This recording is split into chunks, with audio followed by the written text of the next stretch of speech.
warahmatullahi wabarakatuh.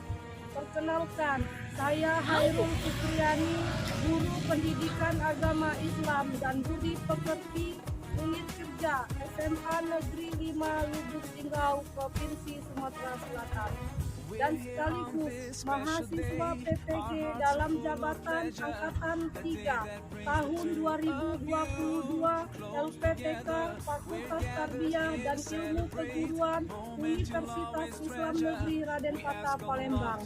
Pada hari ini, Kamis, tanggal 12 Januari tahun 2023 pukul 8.00 waktu Indonesia bagian Barat, saya akan melaksanakan uji kinerja atau UKIN praktek pembelajaran secara luring di sekolah saya SMA Negeri 5 Lubuk Linggau, Provinsi Sumatera Selatan. Berikut ini uji kinerja saya. Selamat menyaksikan. Wassalamualaikum warahmatullahi wabarakatuh.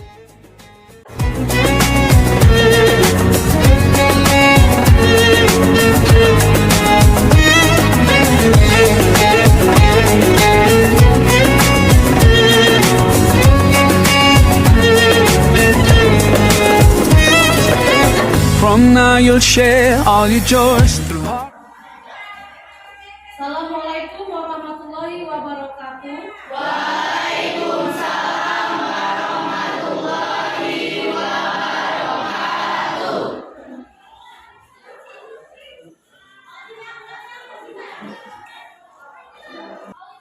Baiklah anak-anak, untuk memulai pembelajaran kita hari ini ada baiknya kita berdoa terlebih dahulu yang dipimpin oleh ketua kelas. Baiklah teman-teman, sebelum kita memulai pembelajaran kita pada pagi hari ini, ada baiknya kita berdoa menurut agama yang dipercaya masing-masing. Berdoa, mulai.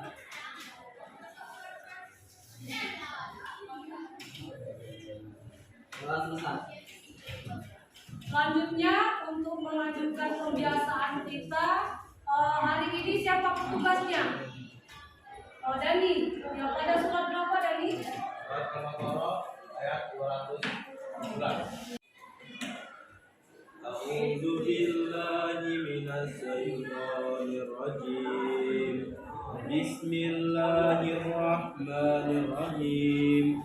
Yas'alunaka 'anis sahhil harami qitalin fihi qul qitalun fihi kabir wa sabilillahi wa kufran bihi wal masjidil harami wa Allahu ya'lamul mufsida minal muslih walau sya'allahu la'anatakum innallaha azizun hakim. Shadaqallahul azim. Sadaqallahul. Semoga yang membaca dan kita yang mendengarkan mendapat pahala dari Allah Subhanahu wa taala. Amin. Baiklah anak-anak, sebelumnya ibu absen dulu ya. Yang siapa hari ini? Siapa yang tidak masuk?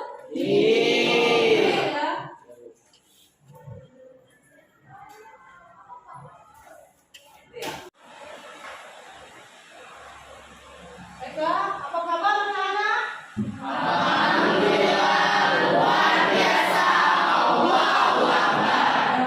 Coba dicek di bawah mejanya ada kertas atau tidak? Bersih? Ya. Hari ini kita belajar tentang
Yang keempat, siswa dapat menjelaskan kewajiban umat Islam terhadap jenazah. Yang terakhir, siswa dapat menjelaskan kepengurusan jenazah sesuai dengan ketentuan ajaran agama Islam.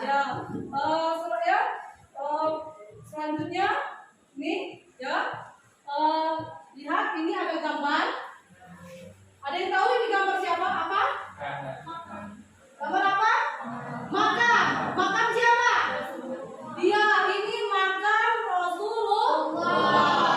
Yang belum tahu, yang belum pernah lihat bagaimana bentuk dari makam Rasulullah ini, letaknya ada di Madinah. Ya. Nah, selanjutnya, nah ini dalil tentang kematian. Ya, siapa yang bisa baca? Oh iya, silakan.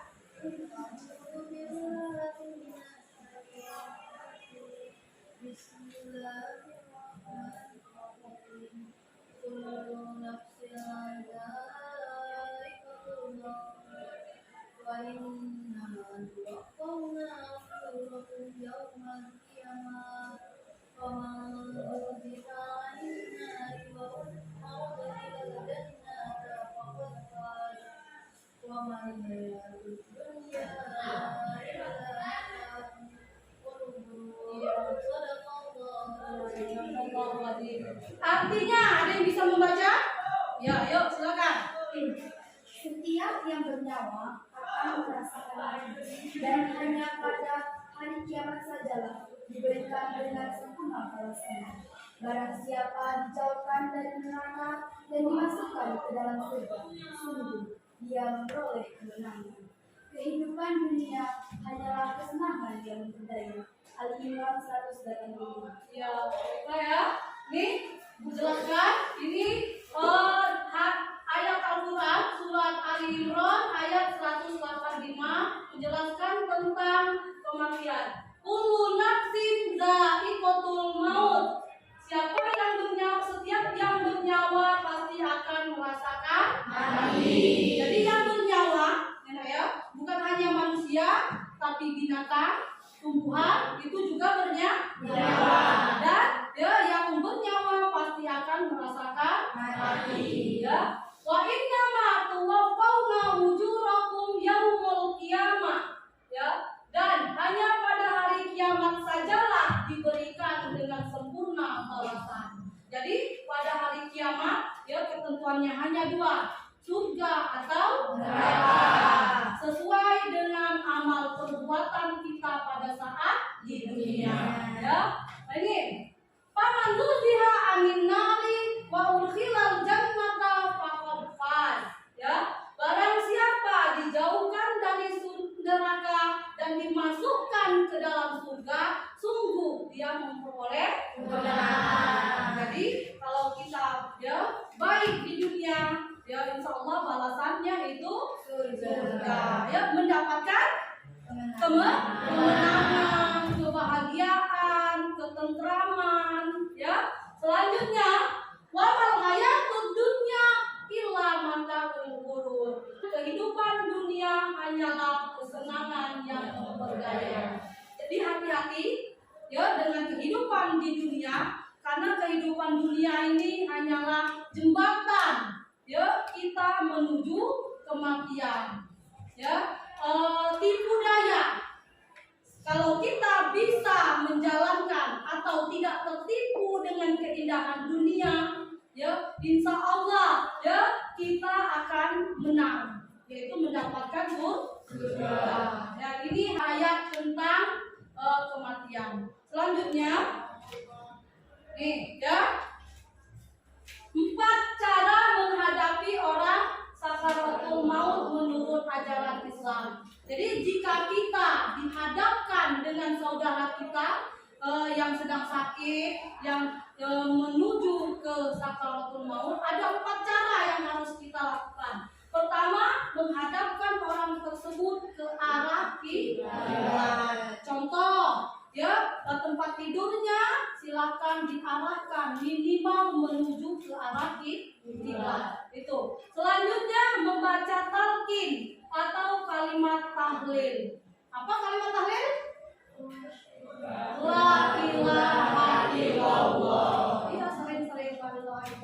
la ilaha illallah. Ya, dibisikkan lembut-lembut di telinganya. Selanjutnya membacakan ayat-ayat suci Al-Quran atau Yasin. Diperbanyak membaca ayat suci Al-Quran. Ya, usahakan tenang. Ya.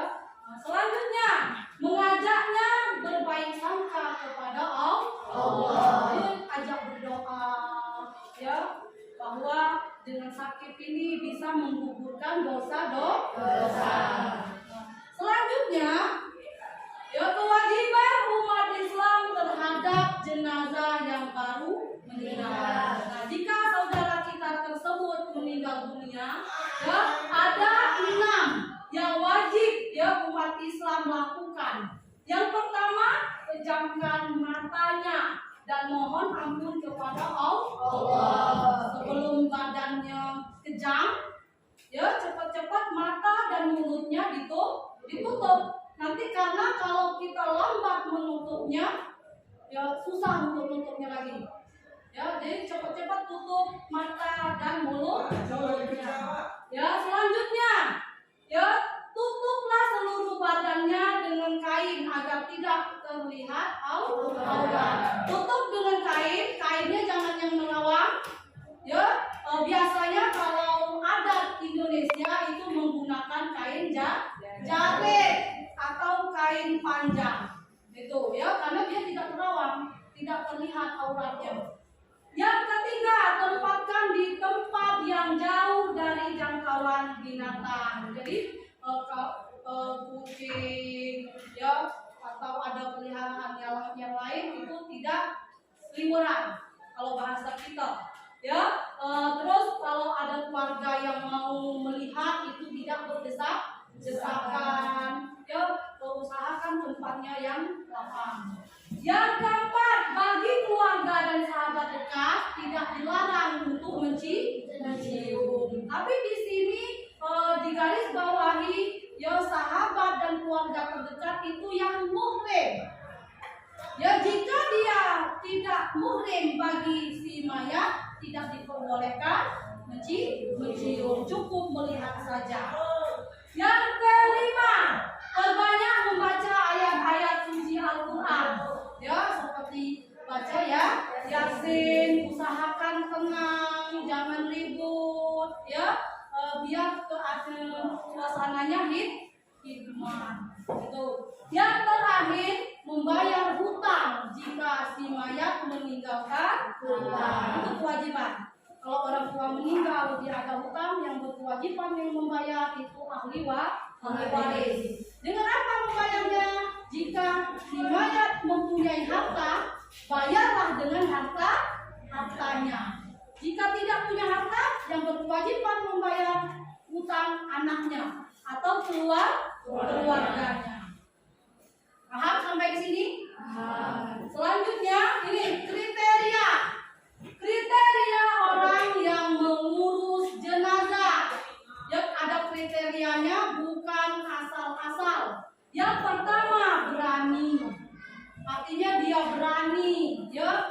Jangan sampai waktu kepengurusan jenazah, yang ngurus jenazahnya ikut pingsan. Nah, kalau dia ikut pingsan, ya jangankan mau mengurusi mayat, dia akan repot mengurus yang pingsan. Yang kedua, sabar. Ya, mengurus si mayat, ya, karena mengurus ya orang sudah meninggal, tidak berdaya, dia harus sabar, hati-hati. Yang ketiga, amanah. Amanah di sini dapat dipercaya. Tujuannya apa? Apabila ya ada cacat ya pada si mayit, ya tidak keluar. Jangan sampai diomongin, oh dia tuh ada koreng, nah di badannya. Nah itu tidak boleh. Ya, jadi yang mengurus si mayit itu harus orang yang amanah, dapat dipercaya, dapat menyimpan rahasia si mayit. Yang keempat, berilmu. Berilmu di sini artinya orang tersebut mengerti, tahu tata cara dan hukum-hukum kepengurusan jenazah. Ya, tidak asal-asal. Nah ini, ya, hukum mengurus jenazah yaitu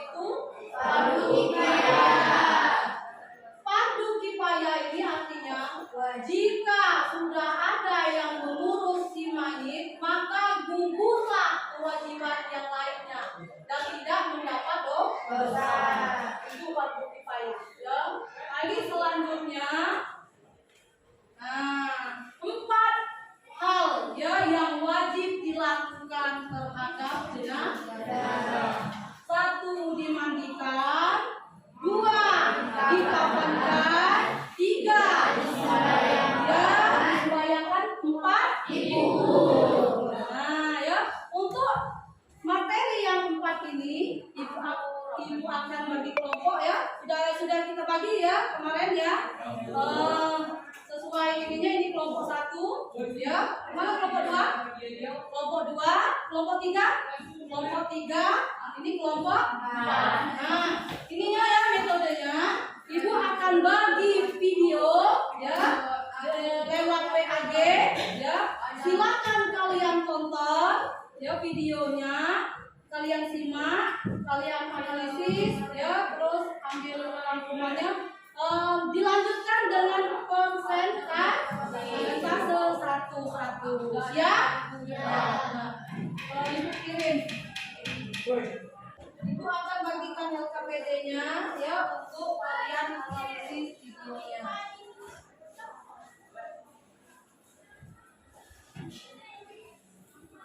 Ini kelompok 4 ya. Ya, ininya.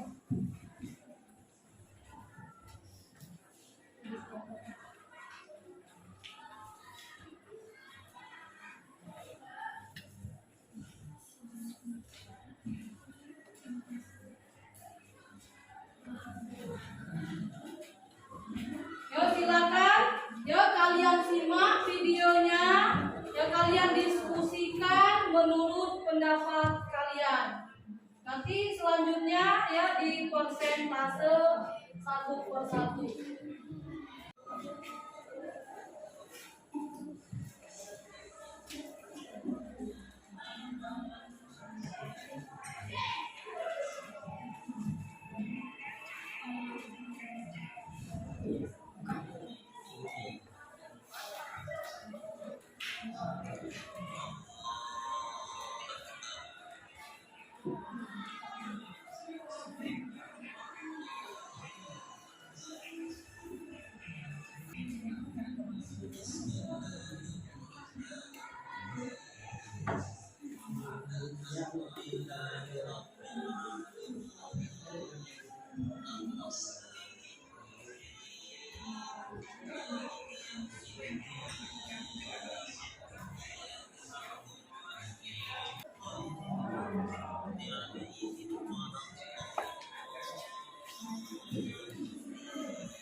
Bagaimana anak-anak? Sudah diskusinya?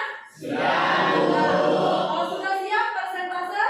Siap. Kita mulai dari kelompok 1. Ya, judulnya apa tadi?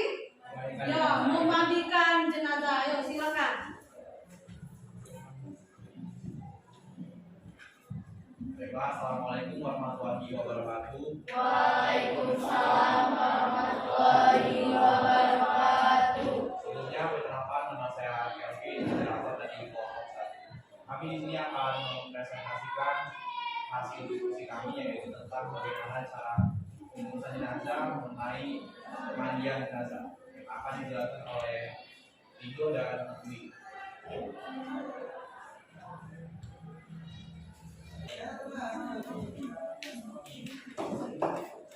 Baiklah, saya akan menjelaskan tentang pertama itu syarat-syarat jenazah yang dimandikan. 1. Mayat itu orang Islam, berarti harus beragama Islam. Terus yang kedua yaitu mayat bukan mati syahid. Maksud dari mati syahid itu mati dalam peperangan membela agama.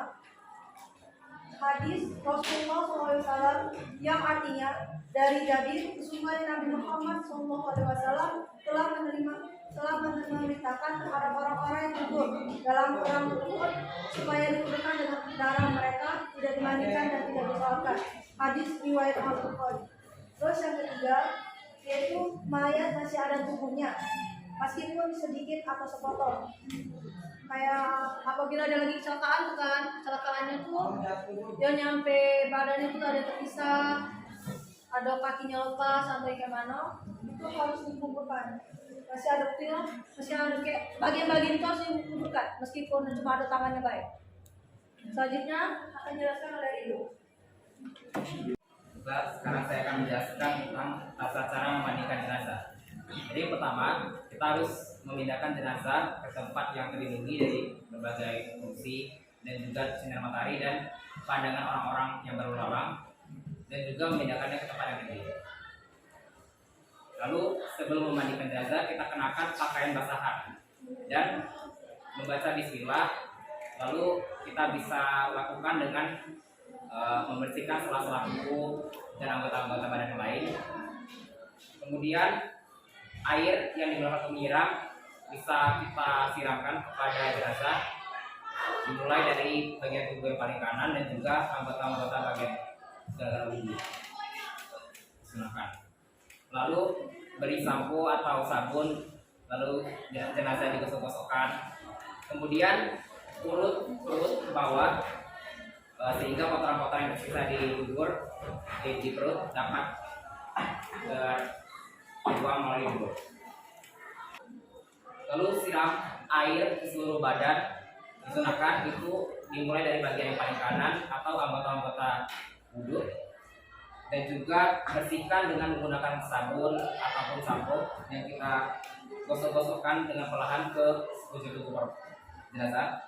Lalu setelah bersih, jenazah diwudukan seperti wudhu biasa, lalu disiram menggunakan wangi-wangian seperti kapur barus ataupun air daun mawar. Lalu terakhir, jenazah dikeringkan dengan menggunakan handuk. Baiklah, sekian penjelasan dari hasil diskusi kami mengenai pengurusan jenazah, yaitu cara pemandian jenazah. Dan di sini kami buka sesi pertanyaan untuk kelompok lain dengan 2 jumlah pertanyaan. Ya. Kami persilakan. 2 pertanyaan untuk kelompok 1. Silakan dari kelompok yang mana? Ya, kelompok 3. Perkenalkan, nama saya Putrayu dari kelompok 3. Sebutkan siapa saja yang berhak memandikan jenazah dalam ajaran Islam. Yuk, siapa yang menjawab? Ya. Baiklah, saya akan menjawab pertanyaan dari Putrayu. Jika jenazah itu perempuan, maka yang boleh memandikannya itu adalah suami, ibu, nenek, terus anak perempuannya, saudara perempuan, sepupu perempuan, bibi, atau orang yang diamanahkan. Contohnya ketua pengajian ibu-ibu dan ustazah. Apabila jenazah itu laki-laki, maka yang diperbolehkan untuk memandikannya adalah 1. Istri, ayah, kakek. 2. Itu anak laki-lakinya, saudara laki-lakinya, sepupu laki-laki, paman, atau orang yang diamanahkan. Contoh ketua pengajian bapak-bapak atau ustaz. Jika itu jenazahnya anak-anak, maka yang boleh memandikannya kalau itu perempuan itu ayah, kalau itu laki-laki maka diperbolehkan itu mandi ya ibu. Dikarenakan anak yang di bawah umur atau di bawah 6 tahun itu belum balik. Ya, jadi diperbolehkan laki-laki ibunya boleh ikut mandi, ya, yang perempuan ayahnya boleh ikut memandikan. Ya.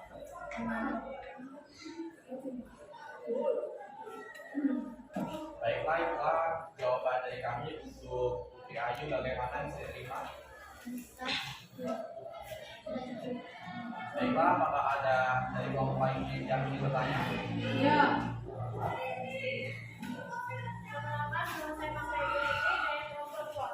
Saya ingin bertanya, dari penjelasan kelompok 1 tentang memandikan jenazah, poin terakhirnya, setelah jenazah dimandikan, jenazah disiram dengan air bidara dan air kapur barus. Tetapi kenyataan seringkali mayat dimandikan dengan air sabun, air bunga, dan air berburu.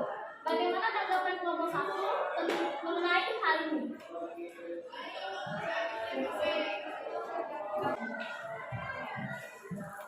Baiklah, pada dasarnya untuk memandikan jenazah itu kita bisa menggunakan air biasa. Tapi kalau kita ingin menggunakan wangi-wangian ataupun air kapur barus, itu diperbolehkan atau mungkin dianjurkan karena itu bisa sebagai pewangi bagi jenazah. Baiklah, sekian jawaban dari kami dari pertanyaannya Mas Ayu. Apakah bisa terima? Baiklah, terima kasih. Yuk, sudah kita beri aplaus dulu untuk kelompok 1. Tapi lanjutkan dengan kelompok kedua, ya, yang materinya apa? Yang mengabani jenazah. Perkenalkan, nama saya Alia Somersa. Di sini saya akan menjelaskan tentang cara mengapani jenazah. 1. Tempat mengapani tertutup dari pandangan orang banyak. Yang kedua, kain kafan dalam karet besi berwarna putih dan tidak dari jenis kain yang mahal. Yang ketiga, pengikat berjumlah ganjil 5 atau 7 helai. Yang keempat, jumlah kain kafan minimal 1 lembar dan dapat menutup seluruh tubuh jenazah. Namun untuk jenazah laki-laki sebaiknya 3 lembar dan jenazah perempuan 5 lembar serta ditambah kain basah seperti celana, baju, dan tutup kepala, kerudung dan dihamparkan di atas tikar besi.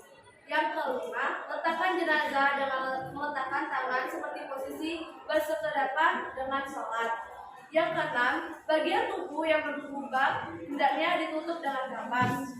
Yang ketujuh, taburi tubuh jenazah dengan kapur barus atau wangi-wangian kecuali jenazah yang sedang berihram. Yang kedelapan, bungkus jenazah dengan mendahulukan bagian kiri dan bagian yang kanan. Yang kesembilan, setelah selesai jenazah diletakkan di atas tempat yang siap untuk disolatkan. Selanjutnya kelompok 3 akan mempresentasikan tentang sholat jenazah. Yuk, silakan.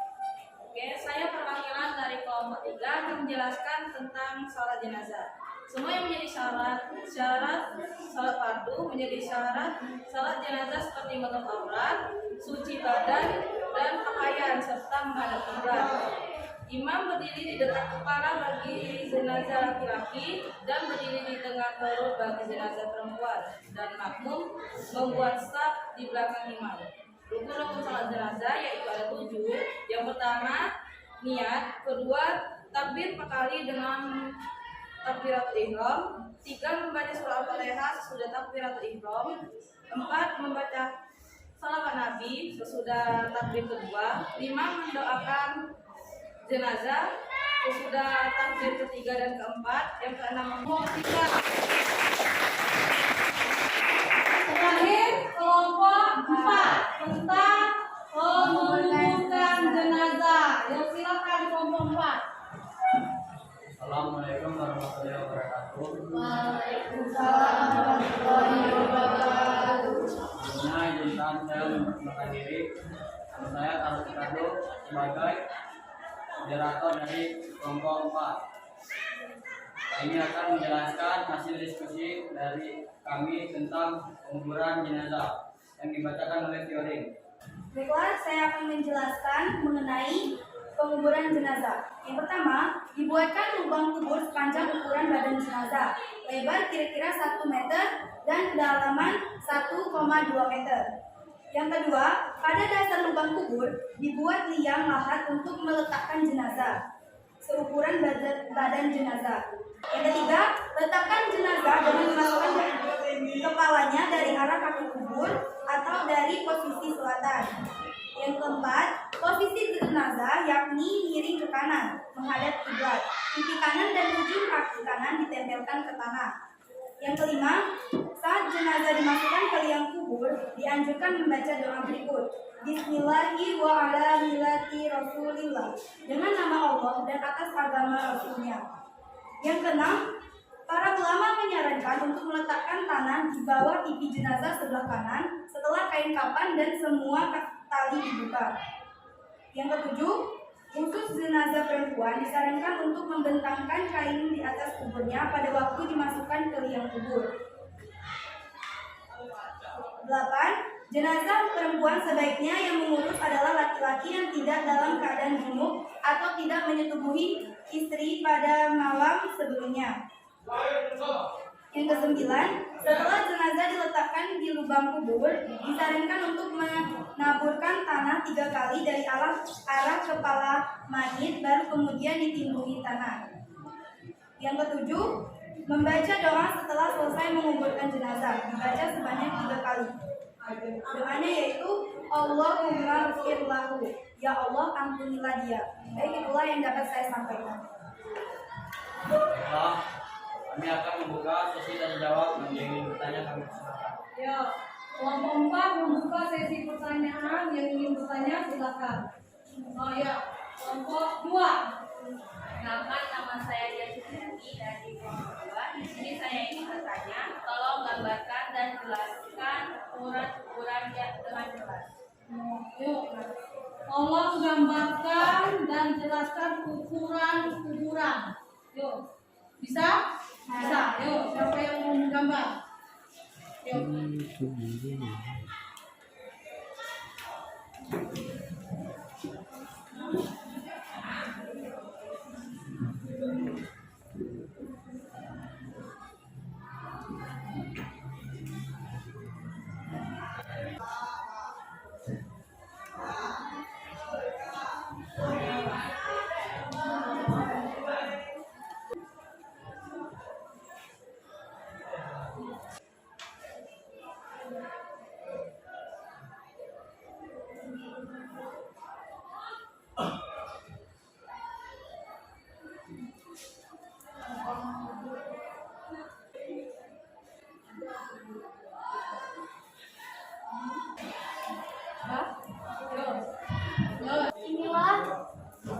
Inilah gambaran liang kubur dengan tinggi 120 cm, lebar kurang lebih 1 meter, pada umumnya 75 cm.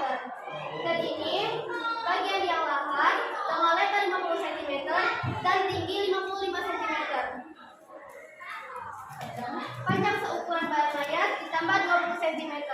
Semisal tinggi mayatnya 150 cm, maka dibuat 170 cm. Paham? Ya, bagus ya, ya. Kasih aplaus untuk kelompok 4. Sampai di sini paham belum? Paham. Bisa dimengerti? Bisa. Ya. Ya, selanjutnya kalau sudah ngerti ibu kasih evaluasi ya, 1 soal 1 orang ya dikerjakan. Ibu kasih waktu 10 menit ya. Ya سيد الرسل الكرام وسيدي بك أستنير يا إمامي وأهتدي سر الوجود يا حبيبي يا نبي صلى عليك الله صلى الله عليه صلى الله عليه لا إله إلا الله محمد رسول الله لا إله إلا الله عليه صلاة الله لا إله إلا الله محمد رسول الله لا إله إلا الله عليه صلاة الله. Yuk, silakan ya dikerjakan. Hanya ibu kasih waktu 10 menit. سيد الرسل الكرام وسيدي بك أستنير يا إمامي وأهتدي سر الوجود يا حبيبي يا نبي صلى عليك الله صلى الله عليه صلى الله عليه لا إله إلا الله محمد رسول الله لا إله إلا الله عليه صلاة الله لا إله إلا الله Sudah belum? Sudah ya? Kalau sudah ya disusul. سيد الرسل الكرام وسيدي بك أستنير يا إمامي وأهتدي سر الوجود يا حبيبي يا نبي صلى عليك الله صلى الله عليه صلى الله عليه لا إله إلا الله محمد رسول الله لا إله إلا الله عليه صلاة الله لا إله إلا الله محمد رسول الله لا إله إلا الله عليه صلاة الله.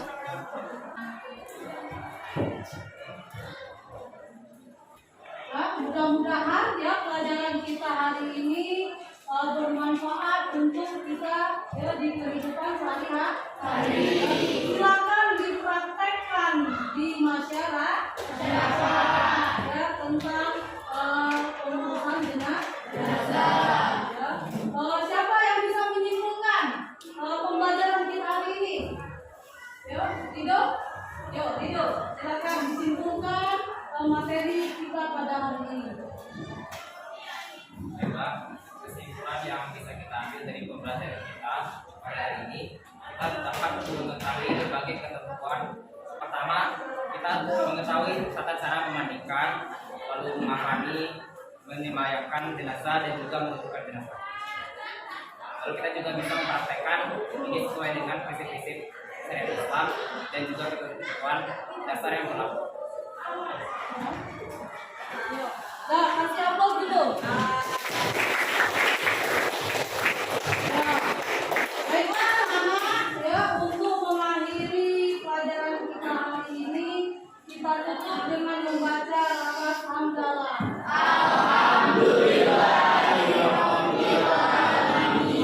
Sebelumnya kita doa dulu dipimpin oleh ketua kelas. Baiklah teman-teman, untuk menutup pembelajaran pada siang hari ini, ada baiknya kita doa mulai.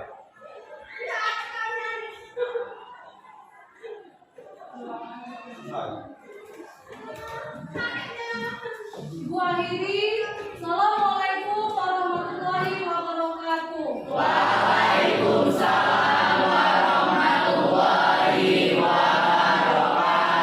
سيد الرسل الكرام وسيدي بك أستنير يا إمامي وأهتدي سر الوجود يا حبيبي يا نبي صلى عليك الله صلى الله عليه صلى الله عليه